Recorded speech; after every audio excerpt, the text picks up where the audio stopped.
오늘 이제 예수님과 사마리아 여인의 만남에 관한 이야기입니다. 자, 우리 1절부터 3절까지만 한번 같이 읽겠습니다. 요한복음 4장 1절부터 3절 시작. 예수께서 제자를 삼고 세례를 베푸시는 것이 요한보다 많다 하는 말을 바리새인들이 들은 줄을 아신지라. 예수께서 친히 세례를 베푸신 것이 아니요 제자들이 베푼 것이라. 유대를 떠나사 다시 갈릴리로 가실세. 아멘. 우리 요한복음 3장에서 유명한 인물 바로 니고데모, 예수님과 니고데모의 만남에 대한 이야기를 나눴는데, 자, 이 대조가 좀 되어진다고 했어요. 예수님과 니고데모가 만났을 때 니고데모는 일단 유대인의 지도자였죠.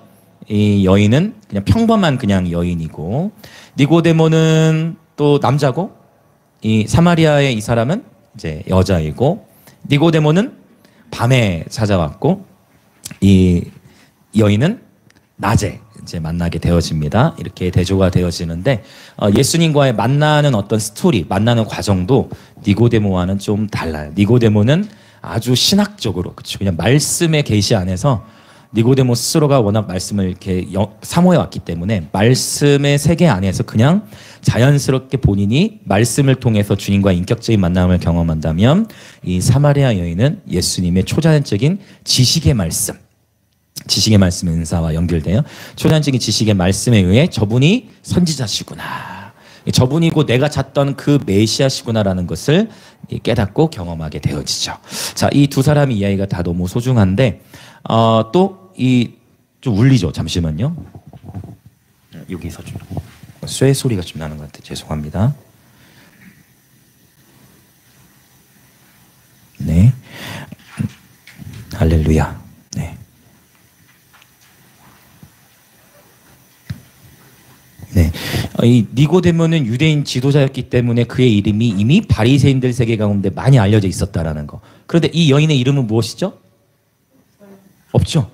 여인의 이름이 없어요. 그런데 오늘 메시지 결론부에 제가 이 여인에 관한 역사적 이야기를 들려줄 거예요. 실제 이야기를.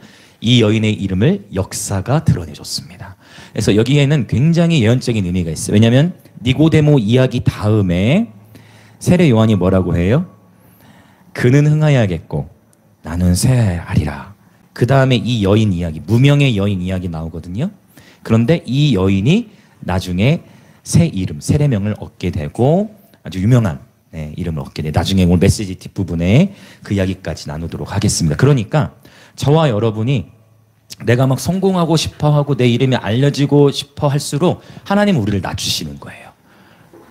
근데 우리가 우리 스스로를 낮아지기를 선택하고 우리 스스로 주님만 드러나시기를 선택할 때, 때가 되면 주님께서 드러내시는 것을 이 여인의 삶을 통해서도 우리가 볼 수 있다라는 것입니다. 할렐루야. 네. 자, 그러면 이제 오늘 지금 1절부터 3절을 먼저 읽었는데요. 예수님께서 유대에 계시다가 갈릴리로 가려고 하세요. 그런데 사마리아를 통과해야겠다는 거예요. 예전에 제가 지도 한번 그린 적이 있는데 기억하실지 모르겠어요. 세 개의 도를, 그렇죠? 유대도가 있고, 그 다음에 사마리아도, 갈릴리도. 유대가 제일 남쪽, 그 다음에 가운데가 사마리아, 맨 위에는 갈릴리. 어라? 그러면 당연히 유대에서 갈릴리를 가려면 어디를 지나가겠어요? 근데 지금 이 얘기는 왜 뭐예요? 지금 뭔가 좀 이상하지 않아요? 사마리아를 통과해야 하겠는지라? 원래 유대인들은, 자, 유대에서 사마리아 그리고 갈릴리, 사마리아를 잘 통과하지 않습니다. 왜일까요? 유대인들과 이 사마리아에 있는 지역 감정이 너무 심해. 지역 감정이 너무 심해가지고 사마리아를 통과하지 않고 보통의 유대인들은 갈릴리로 갈 때 사마리아를 비껴서 요단강을 살짝 건넜다가 요단강 동편 줄기를 쭉 따라서 갈릴리로 올라가요. 그 정도로 사마리아 사람들을 일반적인 유대인들은 좋아하지 않았습니다. 왜냐하면 이게 역사적인 이제 사실과 연결이 돼 있는데, BC 722년에 아수르에 의해서 북이스라엘과 사마리아 땅이 멸망을 당해요. 열왕기하 17장에 보면 이야기가 나옵니다. 근데 이때 아수르는 BC 700년대 가장 강대국이었어요. 이 아수르가 어떤 정책을 갖고 있었냐면, 어떤 한 나라를 정복하면 혼혈 정책을 썼어요. 그 민족의 정체성을 흔들기 위해서. 그래서 섞어 민족을. 그래서 이 사마리아에 있는 그 역사가 증언하기를 약 27,000명이라고 지금 얘기하는데, 27,000명 되는 사람들을 이제 아수르와 바빌론 지역으로 쭉 이주를 시켜요. 이게 아수르에서부터 사마리아까지의 거리는 약 한 800km 이상. 그러면 이제 여러분 그거를 오늘날은 차로 이동하면 되지만 800km를 어떻게 갔겠어요?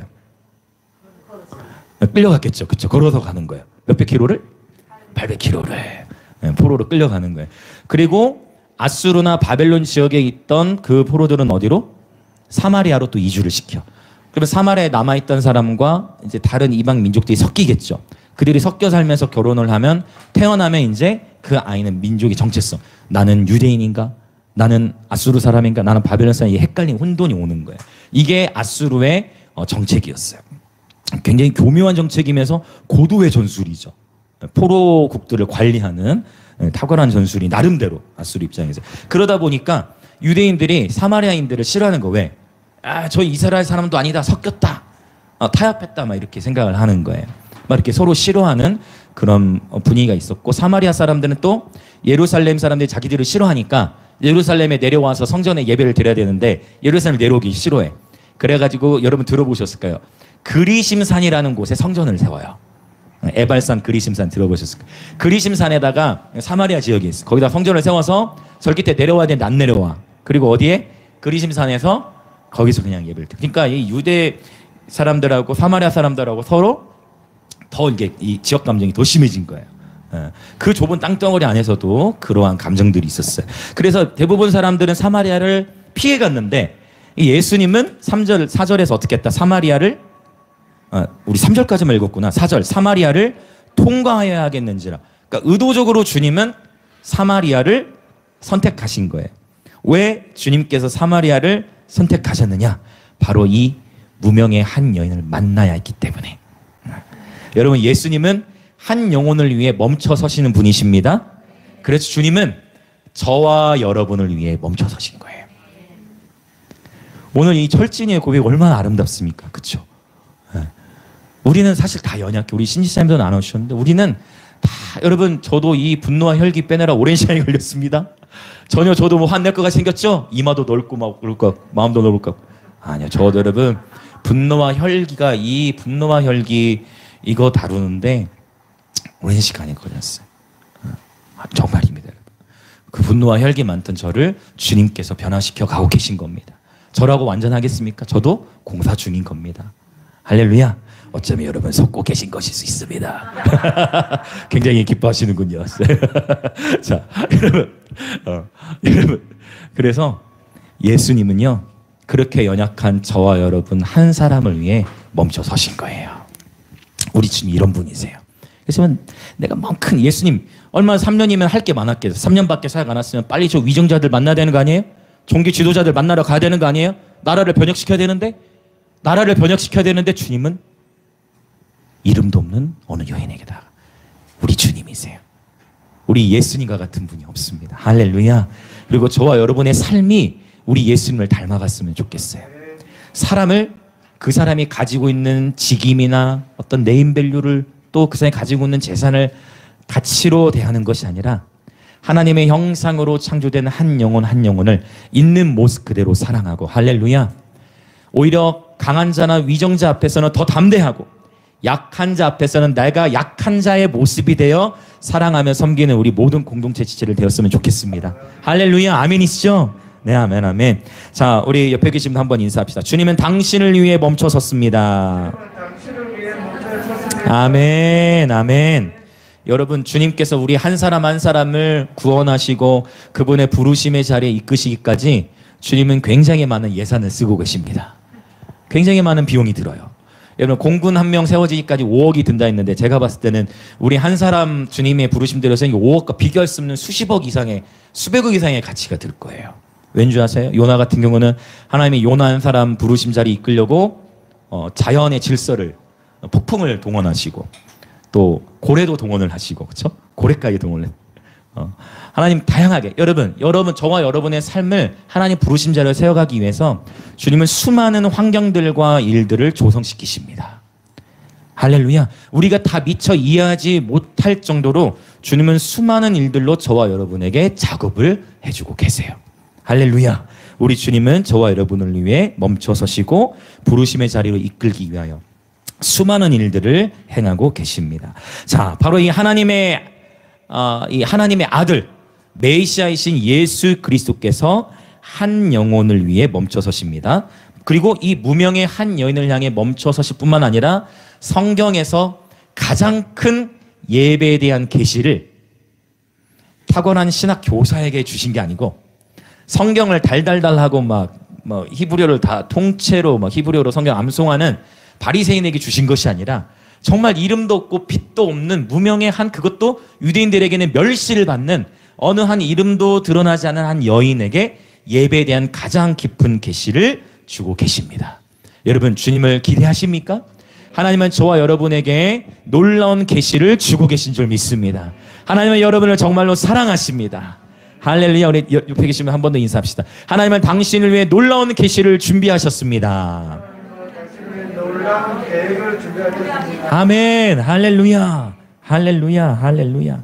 자, 이제 계속 나가 볼까요? 자, 5절, 6절 같이 읽어 보겠습니다. 5절과 6절 시작. 사마리아에 있는 수가라 하는 동네에 이르시니 야곱이 그 아들 요셉에게 준 땅이 가깝고 거기 또 야곱의 우물이 있더라. 예수께서 길 가시다가 피곤하여 우물 곁에 그대로 앉으시니 내가 6시쯤 되었더라. 자, 이 부분에서 예수님의 인성을 볼 수가 있는 거예요. 예수님은 완전한 하나님의 아들이셨지만 육신의 몸을 입고 이 땅에 오셨을 때는 완전한 하나의 인간으로 사셨어요. 그 얘기는 예수님께서도 실제 음식을 드셔야만 했고 피곤도 느끼셨고 예수님도 응가도 하셨고 예수님도 방구도 뿡뿡뿡 끼시고 예수님께서도 트럼도 했지. 설교를 도와주면 굉장히 좋아하네. 이 아이가 궁금하다. 기대됩니다. 앞으로 이 아이들. 네, 트럼도 하고 예수님은 똑같이 저와 여러분처럼 똑같이 인간의 모습을 하셨다는 거예요. 할렐루야. 네. 예수님은 정말 그렇게 그 인간의 삶을 그대로 사셨어요. 근데 그 완전한 하나님께서 인간의 모습으로 사셨는데 십자가에서 우리를 위해 죽으신 거예요. 자, 6시쯤 되었다라고 했는데요. 이 성경에서의 시간과 오늘날 우리의 시간이 6시간 정도 차이가 나요. 그래서 6시쯤이라는 건 오늘날로 하면 낮 12시, 즉 정오를 가리킵니다. 그러면 정오라는 얘기는 결국 하루 중에서 가장 추울 때일까요? 아니면 가장 뜨거울 때일까요? 네, 가장 뜨거울 때이죠. 그리고 이 야곱의 우물의 깊이는 생각보다 깊어서 약 30m 정도 되는 것으로 그렇게 학자들은 이야기합니다. 자, 이제 배경이 계속 나오는 이야기에 오늘은 이야기를 쭉 생각해 보세요. 자, 7절, 8절 시작. 사마리아 여자 한 사람이 물을 기르러 왔음에 예수께서 물을 좀 달라 하시니 이는 제자들이 먹을 것을 사러 그 동네에 들어갔음이로라. 자, 제자들은 음식 준비하려고 동네로 들어갔어요. 예수님은 우물가에 있었는데 이 여인이 우물에 물을 기르러 왔고 예수님이 여인에게 여인이여 나에게 물 좀 줘 했을 때, 여러분 우리가 영화를 하도 많이 보면 여인아 내게 물 좀 다오 이렇게 했을 것 같습니까? 아니에요. 덥다. 나에게 물 좀 주세요. 평범하게. 그러니까 예수님이 막 우리가 상상하는 좀 나에게 물 좀 줘라라라라라라라 이런 게 아니라는 거예요. 나에게 물 좀 주오 이게 아니라 나 피곤하고 목이 마르다. 저기 여인 나에게 물 좀 주세요. 평범하게. 그렇죠? 평범하게 예수님이 말씀하시는 거예요. 자, 이 예수님이 여인에게 물을 좀 달라고 지금 말씀하시는데 예수님께서 지금 이 여인을 예수님은 기다리신 거예요. 여인이 예수님을 찾아온 게 아니고 예수님이 여인을 기다렸어요.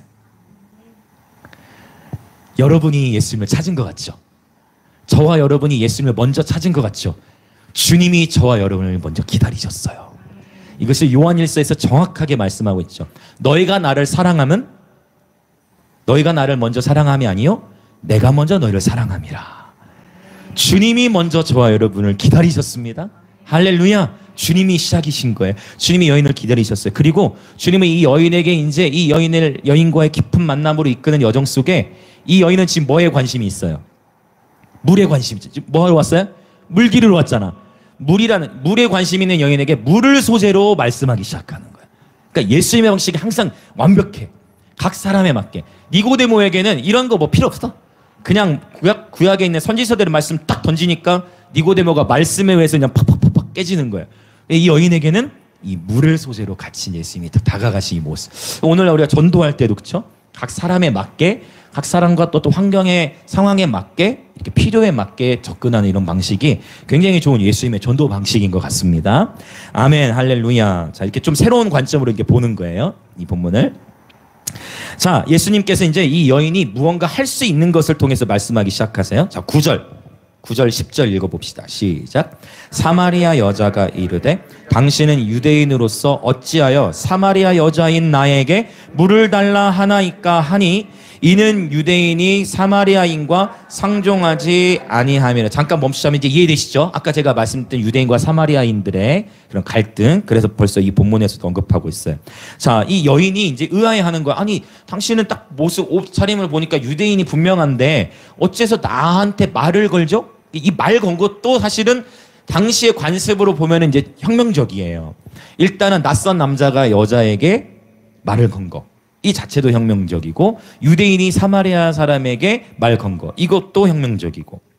자, 이제 계속 봅시다. 그러니까 인종의 장벽도 허무신 분이 바로 예수님이신 거예요. 할렐루야. 지역 감정도 허무신 분이 예수님이신 거고. 할렐루야. 그쵸? 자, 이제 10절 읽어봅시다. 시작. 예수께서 대답하여 이르시되 내가 만일 하나님의 선물과 또 내게 물 좀 달라 하는 이가 누구인 줄 알았더라면 내가 그에게 구하였을 것이요 그가 생수를 내게 주었으리라. 여인에게는 지금 물밖에 안 보이는데 우리 주님은 지금 영적인 이야기를 지금 하고 있는 겁니다. 자, 11절 있습니다. 11절 12절 시작.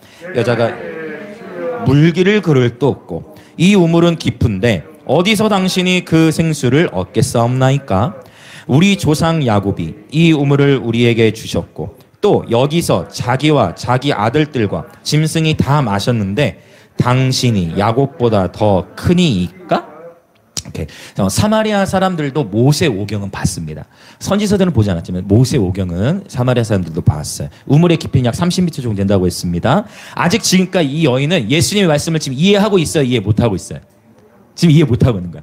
예수님은 지금 하나님의 선물, 생수에 대해서 딱 얘기하고 계신데 얘는 아직 이해 못하고 있다. 자, 그래서 여러분 이럴 때 우리가 인생을 살아가면서 이런 경우를 경험해요.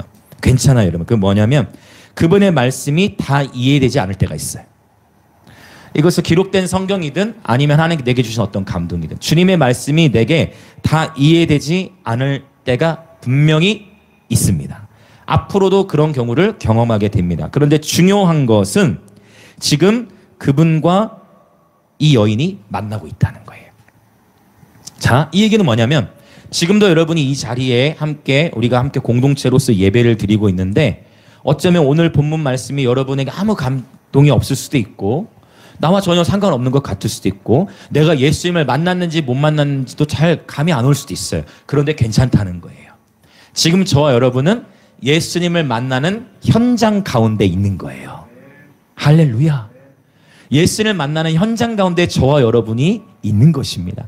가랑비에 옷을 젖듯 저와 여러분이 주님의 임재를 인식하든 인식하지 못하든 여러분이 이 공동체 오늘 이 주일 예배 시간에 이 자리를 지키는 것만 이 자리에 나오시는 것만으로도 하나님의 임재가 여러분에게 지금 스며들고 있는 것입니다.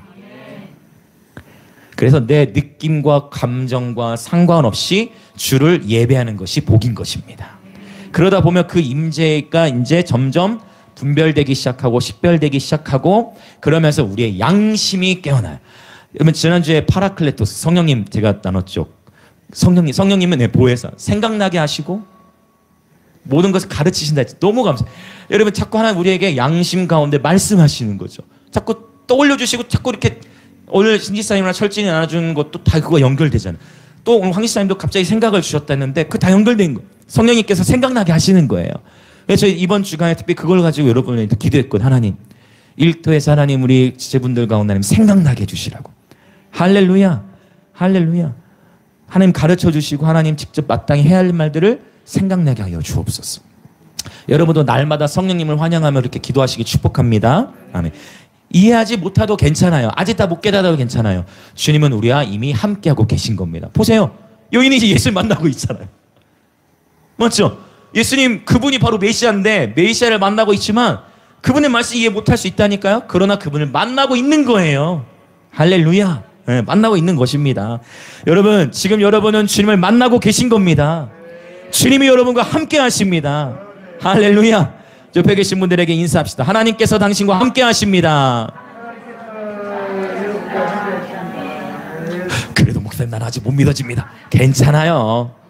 여러분, 믿어지시게 될 겁니다. 그분이 이끄세요. 그분이 이끄십니다. 할렐루야. 네. 자, 오케이. 더 계속 나가 볼까요? 자, 13절, 14절. 시작. 예수께서 대답하여 이르시되 이 물을 마시는 자마다 다시 목마르려니와 내가 주는 물을 마시는 자는 영원히 목마르지 아니하리니 내가 주는 물은 그 속에서 영생하도록 솟아나는 샘물이 되리라. 아멘. 이 예수님께서 조금씩 여인을 조금씩 이해할 수 있도록 더 계시를 확장시키셨어. 그래서 이제는 야, 이 물과 내가 말하는 물이 다르다라는 것을 여인에게 설명하시는데, 여기서 예수님이 말씀하시는 물, 우리 지난번 요한복음 3장 니고데모 대화를 통해 나눴어요. 물과 성령으로 거듭난다 할 때 물과 성령으로 번역할 수도 있지만 카이, 그래서 물 곧 성령. 요한복음에서 언급하고 있는 물은 무엇을 가리킨다? 성령님을 가리킨다라는 것을 우리 요한복음 기억하시죠? 요한복음의 본문 안에서 다 찾아봤습니다. 이해되시죠? 네. 그래서 복습 안 해도 되겠죠? 이 부분은. 네. 요한복음에서 가리키는 물은 명백히 성령님을 가리킨다. 그래서 이 부분 제가 말씀드렸어요. 내가 그동안에 배워왔던 물 하면 그냥 어떤 침례로 바로 연결될 수도 있고, 하지만 정말 선입견이 아니라 말씀이 무엇을 말씀하시는가. 이 본문이 우리에게 이 비유하고 있는 이것은 어떤 것을 의미하는, 이것을 정말 우리의 전제와 선입견을 내려놓고 하나님의 말씀이 주인이 되셔서 해석하는 이러한 방식 굉장히 중요합니다. 그래서 지금 예수님께서 말씀하시는 이 물은 곧 생명의 성령님을 의미한다라는 것을 우리가 살펴봤었습니다. 자, 그러고 보면 주님께서 이 성령님을 표현해 주실 때 어떤 본문에서는 바람과 같은 성령님, 또 어떤 본문에서는 불과 같은 성령님, 어떤 본문에서는 물과 같은 성령님을 언급하고 있어요. 그래서 물이 곧 성령이라는 의미는 물이 다 진짜 물 자체가 그냥 성령이라는 게 아니라 상징인 것이죠. 그래서 불과 같은 성령님은 그러면 어떤 걸 의미하겠어요? 성령님께서 불처럼 임하시면 어때요? 자, 불처럼 임하시는 성령님을 경험하신 분, 그리고 많이 계실 거예요. 불처럼 임하시는. 자, 그러면 어떨까요? 어떤 현상들이 일어나요? 불은 뜨겁잖아요. 저 타들어가죠. 그렇죠? 또 불은 빛도 냅니다. 그래서 불처럼 성령이 임하실 때 말씀의 계시가 막 열리기도 하고, 네, 또 사실 암덩어리라든지 이런 것들, 여러분 우리 몸이 뜨거워지면 온도가 1도 올라가면 면역력은 100배 이상 올라가죠. 실제로 하나님께서 치유하실 때 성령께서 불로 임하시는 것을 많이 경험하고, 이미 우리 교회 공동체도 그러한 간증들을 주셨죠. 할렐루야, 그렇죠? 이 종양들을 녹이시는 간증들 유튜브나 아마 있을 거예요. 하나님은 치유하시는 분이십니다. 할렐루야. 할렐루야, 그렇죠? 네. 그래서 불처럼 임하시는 경우. 그런데 불처럼 임하시는 성령님만 경험하면은 그거는 성령님을 아직 다 경험하지 못한 거예요. 왜냐? 불은 이런 좋은 특성도 있지만 불이 만약에 다 태워버리면 어떻게 됩니까? 타고 재만 남고, 좋은 의미로도 되지만은 불은 건조하게 해요. 그래서 성령님과 교제할 때 불은 또 열정을 의미하겠죠? 열정적으로 막 하다가도 그 열정이 식어버릴 수 있겠죠. 불은 건조해요. 그래서 반드시 불과 같은 성령님을 경험함과 동시에 반드시 경험해야 되죠. 그러나 또한 불과 같은 성령님뿐만 아니라 물과 같은 성령님을 경험해야 돼요. 생수로 오시는 성령님. 물은 어떻습니까? 시원하죠? 또 그냥 여러분 뭐 느끼시는 대로 시원하잖아요. 성령님은 우리를 시원케 하시는 분입니다. 네, 또 깨끗하다. 또 물을 마셔야만 살죠. 생명과 연결돼 있죠. 그러니까 이런 식으로 여러분이 이제 이건 적용을 다양하게 할 수 있겠죠. 그래서 불과 같은 성령님뿐만 아니라 물과 같은 성령님도 날마다 경험하시길 예수님의 이름으로 축복합니다. 할렐루야. 우리 성령님은 너무 좋으신 분입니다. 우리 그분을 계속해서 알아가길 원합니다. 그분을 계속해서 경험해 가길 원합니다. 인생이 지루할 틈이 없어요, 여러분. 그분을 알아가고 그분을 경험하기도 너무나 짧은 인생인 것입니다. 할렐루야. 아멘, 아멘. 네. 물과 같은 성령님. 자, 그래서 성령님은 우리에게, 자, 물과 같은 성령님, 영생하도록 솟아나는 샘물이 되는 이 14절을 꼭 기억하세요. 주님은 기가 막히게 나이 등의 이 여인의 미래를 들어보시면 이 14절의 말씀이 이 여인의 삶에 어떻게 예언적으로 실제로 성취돼 버리는지 제가 나중에 나눠 드릴게요. 자, 성령님은 생명의 영이시고 우리에게 참된 영적 생명을 주시는 분입니다. 자, 그럼에도 불구하고 여인은 예수님 말씀 다 이해했을까요? 못했을까요? 아직 다 이해 못합니다. 아직 다 이해 못했어요. 근데 뭔가 조금씩 뭔가 좀 있는 것 같아. 왜냐? 여태껏 들어봤던 말씀이 아니야. 이제껏 누군가도 나에게 이런 말을 한 적이 없고 나에게 이렇게 찾아온 사람도 없었어. 뭔가 있는 건 알겠는데 아직 다 깨닫지 못했어요. 자, 이제 더 나아가 봅시다.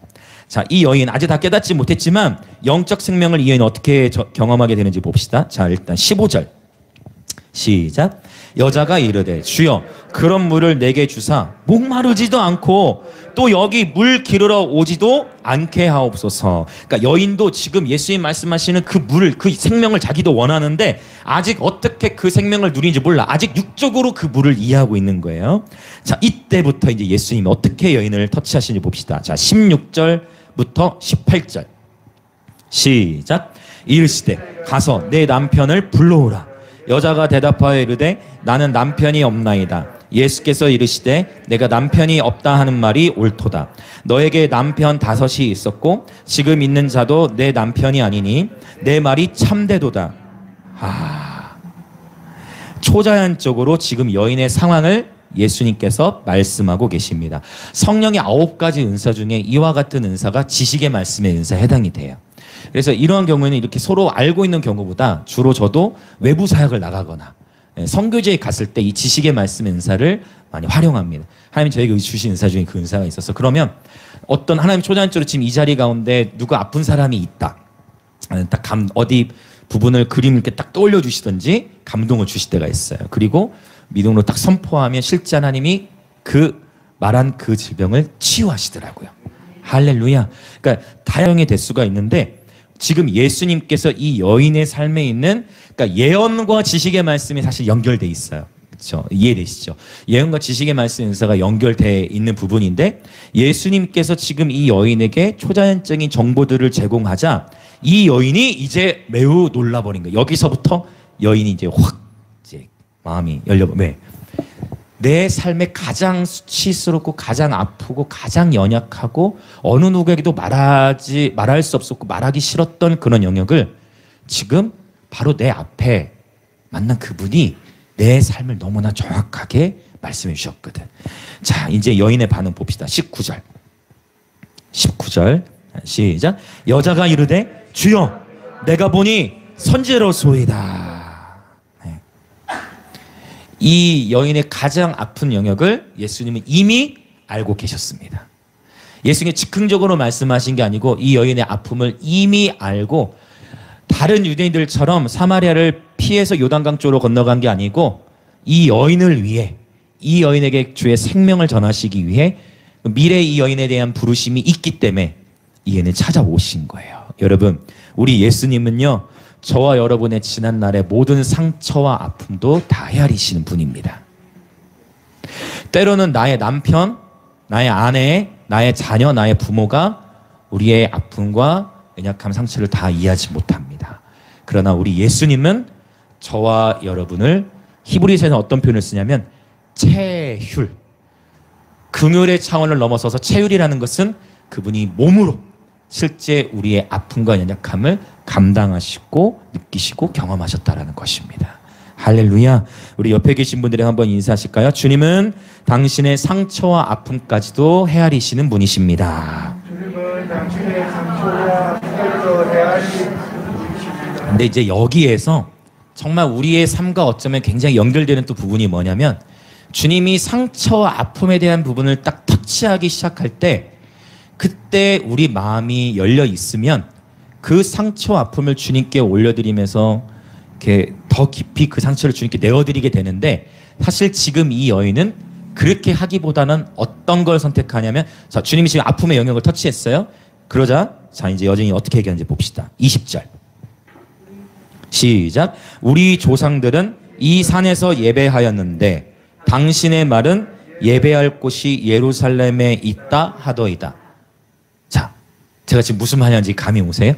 지금 예수님께서 이 여인의 가장 아픈 영역을 말씀을 치유하시게 딱 꺼냈단 말이죠. 근데 이 여인이 거기서 그 상처와 아픔을 주님께 내어드리기보다 여인이 지금 어떤 모습인 것 같아요? 갑자기 이야기를 돌린 거예요. 여러분, 우리도 이런 적 있죠? 굉장히 지금 깊은 내용이에요. 주님이 우리를 치유하게 원하셔서 말씀을 주시는데 그 말씀을 이렇게 듣긴 들었어. 근데 일단 그 말씀을 돌리고 다른 주제로 돌리는. 무슨 의미인지 이해되십니까? 주님께서 이 여인의 아픔에 치유하시기 먼저 말씀을 꺼내셨는데 이 여인은 일단 주제를 틀은 거예요. 자, 그래서 자신의 과거를 말씀하시자 여인이 매우 놀랬지만 아직 주님께 자신의 그 모든 것을 다 이렇게 오픈하면서 주님께 다 주님 그래요. 저 이때 그렇게 아팠어요. 맞아요. 나 그때 그렇게 힘들었습니다라고 그렇게 하는 차원이 아니라 아직은 그 영역을 은근히 일단 내면의 상처를 주님께서 훅 치고 들어왔는데 주님께 다 내어드리기보다 일단은 감추려는 모습입니다. 여러분, 오늘 여러분에게 제가 정말 주님의 마음으로 권면드리는 것은 주님께서 여러분을 치유하시고자 여러분의 마음의 어떠한 영역을 보여주시고 말씀하기 시작하실 때 그 상처와 아픔을 주님께 올려드리시길 축복합니다. 그리고 있는 모습 그대로 네 그래요 주님 저 많이 아팠어요. 주님 그때 저 어디다 두셨어요. 주님 저 힘들었는데 주님 왜 그때 저 혼자만 있는 거지. 주님께 오히려 더 마음을 토로하시고 주님 앞에 여러분 더 그때 주님이 우리에게 뭔가를 감지시켜 주시고 우리 마음 가운데 말씀하실 때 주님 앞에 모든 지난날의 상처와 아픔도 올려드리는 우리 모든 영광의 임재의 가족들 되시길 예수님의 이름으로 축복합니다. 아멘 아멘. 나중에 한번 깊이 이 부분을 한번 묵상해 보십시오. 아직 이 여인은 다 보여드릴 준비는 되지 않았습니다. 그러나 어쨌든 주님은 모든 것이 합력하여 선을 이루십니다. 할렐루야. 여러분이 잘 들으세요. 여러분이 주님을 떠나서 여러분이 내 맘대로 살아버릴 거야 하면 누가 손해일 것 같아요? 내가 손해예요, 여러분. 내가 손해입니다. 왜요? 주님은 여러분을 훅 낚시처럼 여러분 낚였다라는 표현 아십니까? 낚였다면 주님은 여러분을 훅 낚으셨거든요. 주님은 여러분을 선택하셨거든요. 주님은 여러분을 부르셨기 때문에 지금 여러분이 이 자리에 있는 거거든요. 주님이 여러분을 부르셨어요. 여러분이 주님의 부르심을 떠나 다른 곳으로 갈 거야. 나 싫어. 나 주님 부르심 그런 싫어. 나 내 맘대로 나 좀 즐기면서 살 거야. 할수록 여러분은 즐겨지는 것이 아니라 더 큰 나락으로 떨어지게 되는 거예요. 이게 부르심 받은 사람들의 특징이에요. 그래서 빨리빨리 주님의 말씀에 순종하고 주님의 뜻대로 기쁨으로 살아가는 것이 복입니다. 나중에 그쵸? 후회하지 않도록 주님 내가 최선을 다해 주님을 섬겼습니다. 주님 저 많이 부족하지만 그래도 최선을 다해 주님 따르랬습니다라는 고백이 나와주시길 예수님의 이름으로 축복합니다. 아멘. 철진이 오늘 고백의 오늘 메시지 가운데 이미 예언적 선포였던 거예요. 철진이 했던 중요한 얘기들이 많이 있었지만 여러분 우리는 뒤를 돌아봐서는 안 됩니다. 여러분 뒤를 돌아보다가 소금기둥 된 사람도 있잖아요. 뒤를 돌아보지 마시고 하나님의 부르심을 향하여 그 표대를 향하여 그 부르심의 상을 향하여 달려가는 저 여러분 되기를 원합니다. 할렐루야. 우리에게는 전진만 있는 줄 믿습니다. 예수님의 얼굴을 바라보며 전진하시길 축복합니다. 아멘 아멘. 자, 여인이 주제를 바꿨습니다. 그러면서 자, 우리 조상들은 이 산에서 예배하는데 여기 이 산이 어느 산이다? 네, 그리심산이라고 했어요. 그리심산. 당신들의 말은 예배할 곳이 어디에 있다? 예루살렘에 있다. 그러면 누가 더 싸움에서 유리하겠어요? 이 논리로는. 예루살렘에서 예배드리는 게 맞아요? 아니면 그리심산에서 예배드리는 게 맞아요? 당시까지 1세기 문화로 보면 어디서 예배드리는 게 맞아요? 예루살렘으로 내려와야 되잖아요. 그렇죠? 유대인들이 더 싸움에서 유리하지. 이 논리만 가지면. 그런데 이제 주님께서 또 이 여인에게 새로운 전환을 일으키시는 거예요. 자, 논리적으로는 유대인들에게 유리했던 상황이었지만 이제 주님은 예배에 대한 패러다임을 여십니다. 21절부터 24절까지인데요. 자, 21절 먼저 읽어볼까요? 시작. 예수께서 이르시되 여자여 내 말을 믿으라. 이 산에서도 말고 예루살렘에서도 말고 너희가 아버지께 예배할 때가 이르리라. 자, 이게 굉장히 중요한 포인트가 있어요. 이제는 예배할 장소가 중요한 것이 아니라 예배할 때, 즉 시간이 중요하다는 것이에요. 그래서 이 21절부터 24절의 내용은 우리가 오늘 말씀 시작하기 전에 말씀드렸지만 이 내용이 너무 중요한 신학적 부분이기 때문에 다음 주에 21절, 24절 떼어서 좀 더 설명을 깊이 하도록 하겠습니다. 오늘은 이야기 중심으로 갑니다. 자, 22절부터 24절도 또 읽어볼게요. 시작. 너희는 알지 못하는 것을 예배하고 우리는 아는 것을 예배하노니 이는 구원이 유대인에게서 남이라. 아버지께 참되게 예배하는 자들은 영과 진리로 예배할 때가 오나니 곧 이때라. 아버지께서는 자기에게 이렇게 예배하는 자들을 찾으시느니라. 하나님은 여기시니 예배하는 자가 영과 진리로 예배할지니라. 아멘. 할렐루야. 아멘. 이 예배에 대한 가장 깊은 계시를 이 여인에게 주님께서 지금 말씀하고 계신 겁니다. 이제 다음 주에 이 본문 더 자세히 나눌게요. 이 말씀 이후에 여자의 이제 이 고백을 봅시다. 자, 25절 시작. 여자가 이르되 메시아 곧 그리스도라 하는 이가 오실 줄을 내가 아노니 그가 오시면 모든 것을 우리에게 알려주시리이다. 자, 이 25절을 통해 알 수 있는 것은 이 여인도 분명히 메시아를 기다리고 있었다라는 거예요. 근데 여전히 지금 예수님이 메시아시라는 걸 아직 알아요, 몰라요? 아직 모르고 있는 거야. 그냥 뭐로만 알고 있는 거예요? 그냥 초자연적으로 내 과거를 알았으니까 그냥 선지자로 알고 있는 거예요. 네.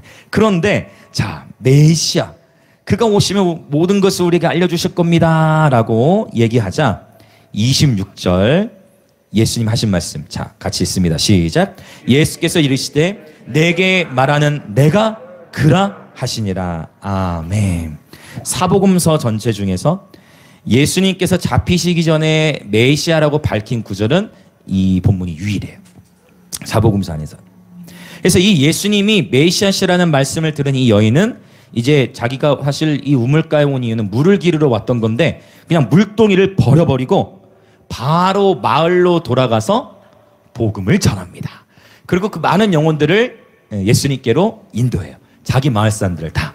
자, 그래서 이 여인이 참 영적으로 민감했던 것 같습니까? 아니면 둔했던 것 같습니까? 어떤 것 같아요? 민감했던 것 같아요? 자, 반반 나눠진 것 같네. 자, 이 여인, 자, 예수님이 말씀하시고 해도 그분이 메시아인 걸 못 알아봤죠. 물에 대해 영적인 걸 언급해도 여인은 그 물을 육적으로만 이해를 했어요. 영적으로 이렇게 아주 민감했다고 할 수는 없어요. 좀 둔감한 거예요. 그런데 지금 메시아이신 주님과 대화를 나누면서 이제 주님을 따르기 시작하는데 이 여인이 놀라운 복음 전도자가 된 것입니다. 이것은 이제 역사가 어떻게 증거하는지를 제가 말씀드리려고 해밀히 반주 좀 해주세요.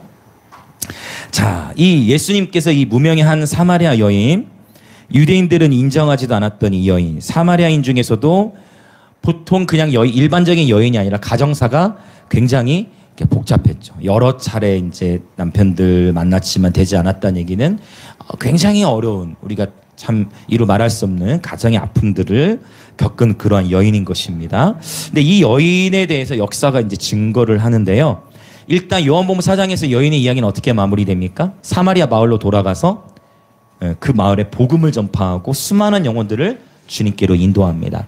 예수님이 부활 승천하신 이후에도 이 여인은 복음을 계속해서 담대히 증거해서 역사적인 문헌들을 보면 그 아프리카와 로마에까지 가서 복음을 담대히 전하고 많은 영혼들을 주님께로 인도한 것으로 역사가 증거해요. 그러면서 이 여인이 예수님이 승천하신 이후입니다. AD 약 60년경 이후로 더 시간이 지났어요. 지금으로부터 약 30년이 지난 거예요. 그러니까 이 여인이 예수님을 영접한 이후에 30년이 지난 시점에서 계속 여인은 복음을 전하고 있습니다. 이 여인이 복음을 전하는데 너무나 이 여인을 통해 예수님께 돌아오는 사람들이 많다 보니까 네로 황제가 이제 이 여인과 당시 이제 이미 순교들이 일어나고 있을 타이밍이에요. 이 여인과 이 여인에게는 또 5 자매들이 있었어요. 그리고 여인에게 2 아들이 있었어요. 남편은 없죠. 그렇죠. 남편 없죠. 그래서 2 아들이 있었고 그 다음에 이 5명의 여자 자매들이 있어요. 이 여자 자매들의 이름도 역사 이미 다 증거를 해주고 있어요. 그래서 이 네로 황제가 네로 궁으로 끌고 들어왔습니다. 너 때문에 우리 로마가 지금 위협에 빠졌어. 복음 전하지 마. 저는 복음을 전해야만 합니다. 예수님을 전해야 합니다. 그래? 너 그러면 너 죽일 거야? 네, 죽이십시오. 근데 네로가 바로 죽이지 않습니다. 네로는 굉장히 교묘했어. 네로는 굉장히 사악한 로마의 황제였어요. 네로가 어떻게 하느냐? 자매들을 먼저 죽이고 그 다음에 또 물어요. 너 그래도 복음 전할 거야? 나는 아무도 나를 찾아오지 않을 때 예수님이 나를 우물가에 찾아와 주셨고, 아무도 내 아픔을 헤아리지 못할 때 예수님이 내 아픔을 헤아려 주셨고, 그 예수님이 나에게 영원한 생명을 주셨습니다. 나는 이 예수님을 영원토록 따를 것입니다. 그때 이 네로가 너무 화가 나요. 이 네로가 어떻게 했느냐, 바로 또 이 여인을 죽인 것이 아니라 이제 누구에게? 자녀, 두 아들을 위협합니다. 너 아직도 정신을 못 차렸어? 너 그래도 복음 전할 거야? 이번에도 네가 굴복하지 않으면 내가 네 아들들의 다리를 자를 거라고 과격한 표현을 합니다. 여인은 타협했을 것 같습니까? 타협하지 않았겠어요? 타협하지 않았어요. 그리고 실제 이 두 아들들의 아이들이 다 잘려지게 됩니다. 여러분, 우리 사실 예수님을 믿는 우리 부모들에게도 누구나 자녀를 낳아서 키우는 부모라 하면 우리 부모들에게 있어서의 최고의 기도 제목이자 어떻게 보면 아킬레스건이라 할까, 최고의 기도 제목이 당연한 거죠. 영적 우리가 부모가 되었으니까 자녀를 위한 기도잖아요. 근데 원수가 누구를 먼저 친 거예요? 자녀를 먼저 치는 거예요. 실제 이러한 일들로 인해서 1세기 때에 많은 예수님을 따르던 그리스도인들이 배도를 했어요. 배도, 즉 배신했던, 예수님을 따르다가 왜 예수님 믿는 걸 거부하기 시작했냐면 누굴 치니까? 자녀들. 예수님은 나를 치면 되는데 나를 치는 게 아니라 누구를 친다고요? 자녀들을. 그래서 1세기 때 배도하는 일들이 실제로 많이 있었어요. 우리 예수님을 믿는 저와 여러분, 저도 새 아이를 키우는 부모로서 여러분, 우리는 우리의 자녀들도 주님께 올려드려야 합니다. 우리의 자녀들도 나의 자녀인과 동시에 나의 자녀가 우상이 되면 안 됩니다. 나의 자녀도 주님 손에 올려드려야만 하는 것입니다.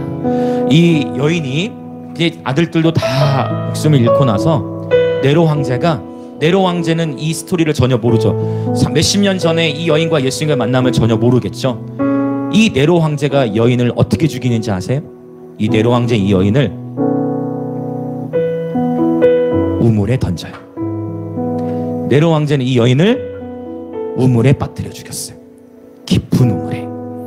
이 요한복음 4장 14절에서 말씀하신 이 말씀이 오늘날 우리를 향해서도 주시는 주님의 말씀이지만, 이 우물가의 여인, 우물가에서 만났고 우물에 순교하여 주님께로 간 이 여인의 예언적 삶을, 그러니까 주님은 이 여인의 과거만 아셨던 것이 아니라 주님은 지금 현재 여인의 상황도 아셨고, 주님은 이 여인의 궁극적으로 몇십 년 뒤에 얼마나 위대한 복음 전도자가 될지를 아셨던 것입니다. 요한복음 4장 14절을 다시 한번 읽어볼까요? 요한복음 4장 14절 다시 한번 읽습니다. 같이 읽습니다. 시작. 내가 주는 물을 마시는 자는 영원히 목마르지 아니하리니 내가 주는 물은 그 속에서 영생하도록 솟아나는 샘물이 되리라. 아멘. 이 여인의 육신의 생명은 우물에 빠짐으로 말미암아 끝났죠. 그러나 이 여인에게 주신 주님의 영적 생명은 지금도 영생하도록 솟아나는 샘물이 된 것입니다. 이 여인의 이름이 성경 당시에는 기록이 되지 않았지만 이 여인의 이름을 역사가 증거해요. 이 여인의 세례명이 포티니. 역사는 이 여인을 성인으로 인정하여 구교회에서는 이 여인을 뭐라고 칭하냐, 성포티니라고 칭합니다. 성포티니. 이 여인을 우물가에서 주님이 만나 주셨고, 우물가에서 주님은 여인에게 예배에 대한 가장 깊은 계시를 주셨고, 이 여인은 그 우물 속에 빠져 순교했습니다. 주인은 이 여인의 미래까지도 미리 주복하시고 우물가에서 여인을 기다리셨던 것입니다. 여러분, 저와 여러분이 주님을 기다린 게 아니고 주님께서 저와 여러분을 기다려 오셨어요.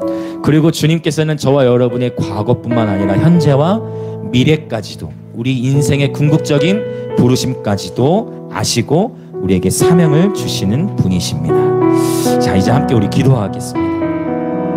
자,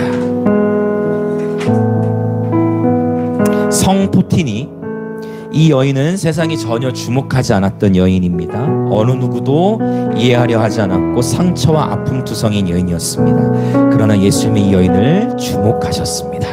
어쩌면 어느 누구도 저와 여러분을 알아주지 않고 우리의 이름조차 전혀 알려지지 않습니다. 그러나 주님께서 이 여인에게 찾아오셨던 것처럼 오늘 저와 여러분을 찾아오셔서 기다리고 계십니다. 바로 이 말씀을 듣고 있는 지금이 아버지께 참되게 예배할 때인 것입니다. 이 여인처럼 아직 하나님에 대해 다 몰라도 괜찮습니다. 말씀에 대해 잘 몰라도 괜찮습니다. 영적으로 둔감해도 괜찮습니다. 그러나 중요한 것은 주님께서 저와 여러분을 주목하고 계시다는 것입니다. 바로 지금이 우리 사랑하는 예수님께 저와 여러분의 마음을 드릴 가장 좋은 때인 것입니다. 나의 있는 모습 그대로 지금 예수님께 나아가는 자마다 주님께서 주님의 영적 생명으로 충만케 하실 것입니다. 예수님께 이 시간 우리의 삶을 내어드리기 원합니다. 고백합시다. 예수님은 내 삶의 주인이십니다. 예수님은 내 삶의 모든 것입니다. 예수님께 이 시간 내 삶을 내어드립니다. 주님, 어떠한 상황 속에서도 심지어 나의 자녀도, 나에게 맡겨주신 자녀도 내 자녀가 아니라 주님의 자녀이므로 주님의 뜻대로 사용하시고, 주님, 우리의 자녀도 주님 손에 올려드리오니 주님, 내 삶은 오직 주님의 것입니다. 주님만이 나의 삶의 주인이십니다. 주님의 뜻대로만 살아가게 하여 주시옵소서. 그렇게 주여 외치며 통성으로 기도하겠습니다. 주여, 오 주님, 아무도 주목하지 않았던 이 여인, 아버지, 인간에게 있어서 최고의 시험은, 최고의 배도의 위험은 하나님께서 나에게 맡겨주신 내 배를 통해 낳게 하신 자녀마저도 주님께 올려드려야 하는 아버지 이 상황, 아버지 어떤 것도 우리의 우상이 되지 않게 하시고, 하나님, 우리의 자녀를 주님 손에 올려드립니다. 내 자녀이기 이전에 주님께서 맡겨주신 자녀이고 주님의 자녀이므로 주님의 뜻대로 우리 자녀들을 사용하여 주시고, 우리 자녀들을 주님 손에 주님 뜻대로만, 주님께로만 올려드립니다. 그리고 오늘 이 여인, 오늘 우리 삶 가운데에 찾아오신 예수님, 오늘 우리 영광인적의 모든 세대를 만나주시고, 오늘 이 여인에게 찾아오셔서 여인의 삶에 가장 아팠던 시즌, 가장 괴로웠던 삶의 시간들을 주님께서 이미 아시고 헤아리시고, 여인의 과거와 현재 그리고 미래의 삶까지 아시고 부르심을 주셨던 주님, 많은 유대인들은 그냥 갈릴리로 지나갔지만 주님, 한 영혼을 위하여 멈춰 서셨던 주님, 오늘 나 한 사람을 위하여, 오늘 우리 영광인들교회 한 사람의 지체를 위하여 멈춰 서시는 주님, 주님께서 위로하시고 주님께서 말씀을 풀어주시고 삶의 목적을 깨닫게 하시고 주님께서 가르쳐 주시고 주님께서 생각나게 하시고 주님의 뜻대로만 살아가도록 성령이여 인도하여 주시옵소서. 오직 예수만이 우리의 주인이시고 오직 예수만이 내 삶의 주인이시며 오직 예수만이 나의 모든 것이 되심을 고백합니다. 할렐루야.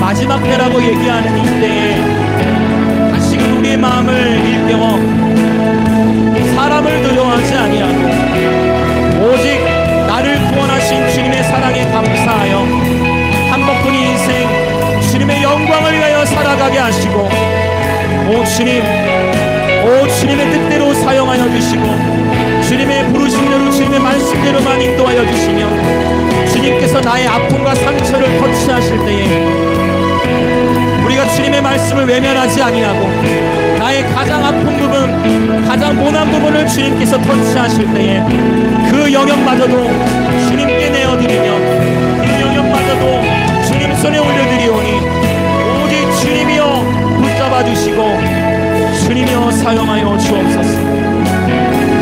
아멘, 아멘, 아멘.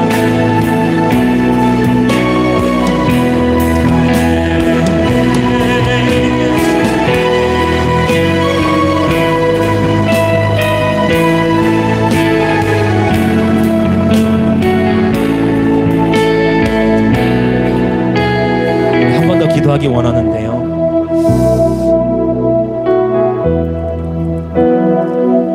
어떻게 어떻게 우리가 생수를 경험하냐면, 오늘 이 예수님께서 여인에 풀어주셨던 말씀처럼 생수는 어떻게 보면 추상적일 수 있잖아요. 그렇죠. 눈에 보이지 않거든요.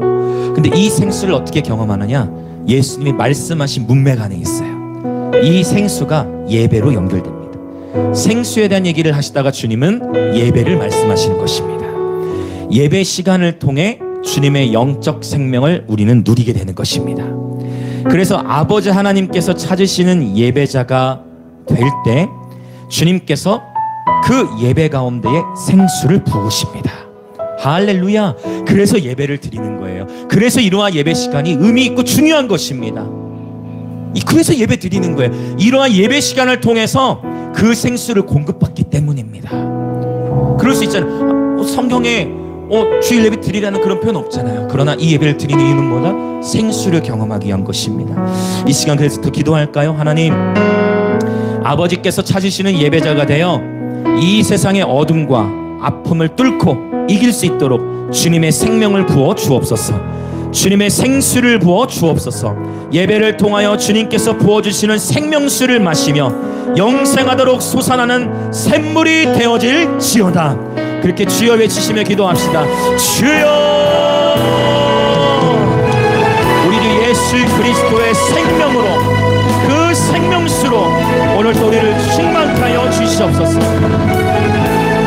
우리 주 예수 그리스도의 생명으로 충만하여 주옵소서. 우리 주 예수 그리스도의 생명으로 충만케 하여 주옵소서.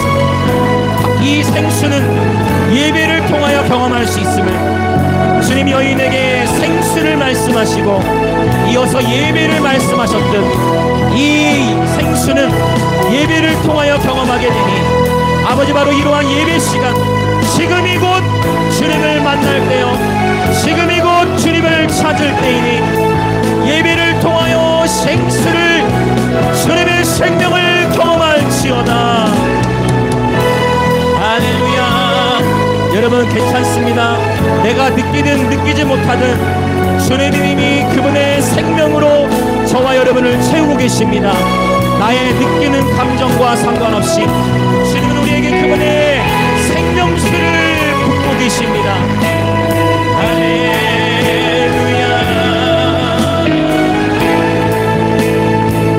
우리 예수 그리스도의 생명으로 충만케 하시니 감사합니다.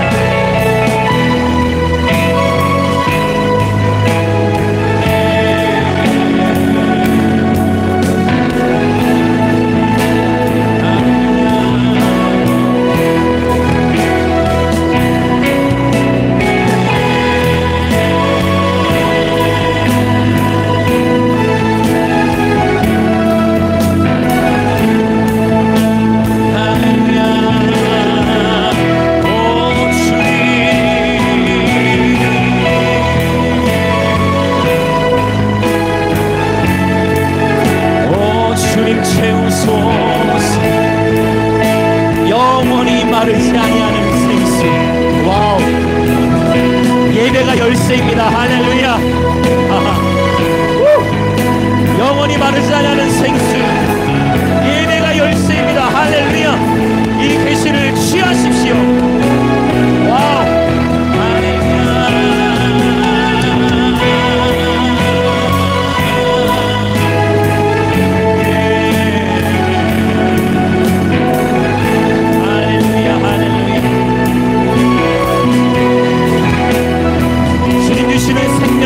살아가게 하시오. 이 세상 가운데 살아가는 동안 날마다 이기는 자가 되게 하소서. 우리 주 예수 그리스도와 친밀하게 동행하는 삶이 되게 하여 주시옵소서. 우리에게 생수를 부으시니 우리의 잔이 넘치나이다. 우리에게 생명수의 강가로 인도하시니 우리의 잔이 넘치나이다.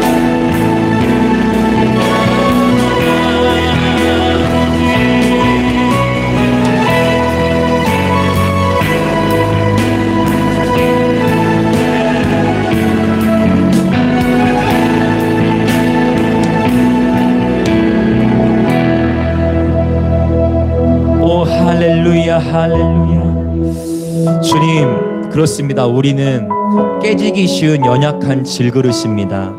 상처와 아픔 투성이어서 때로는 주님께조차도 그 내 부끄러움과 아픔을 다 보이기 싫을 때도 있습니다. 그러나 오늘 이 시간 다시금 우리의 마음을 주님께 봉헌하여 드리며 고백합니다.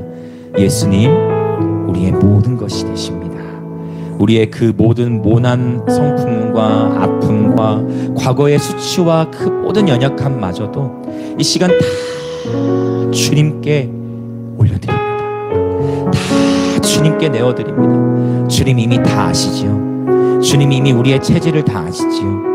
주님 우리의 있는 모습 그대로를 이미 먼저 사랑해 주시고 기다려 주셨던 주님, 오늘 이 시간 우리의 마음을 다시금 주님께 드립니다. 우리는 잘 깨닫지도 못하고, 우리는 우둔하고, 우리는 때로는 주님 우리에게 오셨는데 주님을 알아보지도 못했습니다. 주님 우리에게 이미 오셨는데 우리는 주님을 알아보지도 못했습니다. 주님, 그럼에도 불구하고 우리에게 생수를 부으시니 우리의 잔이 넘치나이다. 날마다 마르지 않는 영원한 생수로 채우시는 주님, 아버지 이 예배 시간을 통하여 주님과의 교제를 통하여 우리에게 마르지 아니하는 생수를 부으시고 영원토록 솟아나는 샘물이 되게 하시니 감사합니다.